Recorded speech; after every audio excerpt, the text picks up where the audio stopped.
ততক্ষণ পর্যন্ত আমাদের সুমন ব্যারিস্টার হত্যাকারীকে আমরা না পাবো এবং যতক্ষণ পর্যন্ত আমাদের সামনে না আনবে ততক্ষণ পর্যন্ত আমরা আমরা আমরা মানববন্ধন বিভিন্ন ধরনের আন্দোলন আমরা। আপনারা নিজে জানেন, যদি আপনাকে বা আমাকে কোনো কেউ একটা হুমকি দেয় আমরা মেরে ফেলবো, কারণ আমাদের জীবন একটা আছে এবং আমাদের ছেলে মেয়ে আছে, ওনার ওয়াইফ আছে, যদিও বিদেশে থাকে তারপরও তাদের ওয়াইফ তাদের ভাই বোন সবাই বিদেশে থাকে। তারা খুবই একটা খুব দুশ্চিন্তার ভিতর আছে, কখন তার আব্বাকে, কখন তার স্বামীকে, কখন তার ভাইকে মেরে ফেলবে।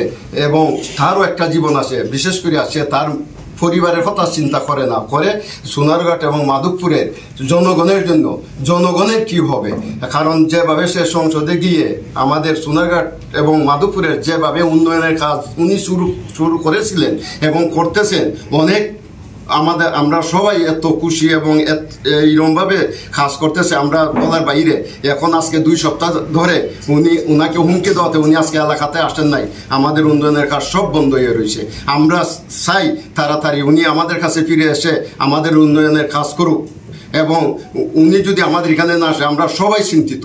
উনার যত আমাদের নেতা যতক্ষণ পর্যন্ত না হাসবে আমাদের, ততক্ষণ পর্যন্ত আমাদের সোনারঘাট উপজেলার তাদের কর্মী বিন্দু ভাই বন্ধু বান্ধব সবাই আমরা চিন্তিত অবস্থা আছি। ওনার কী যে হবে, যতক্ষণ পর্যন্ত ওনার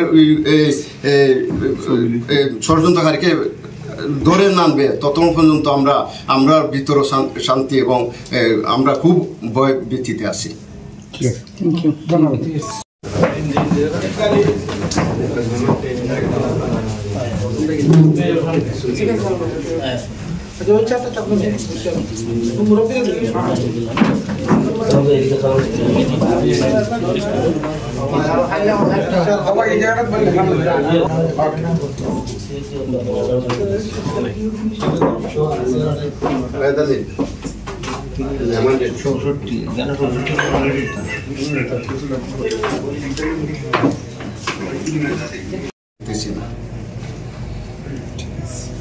খুব দ্রুত যাতে এই আসামি দ্বারা আপনাদের দাবি অর্থাৎ চালিয়ে যাব।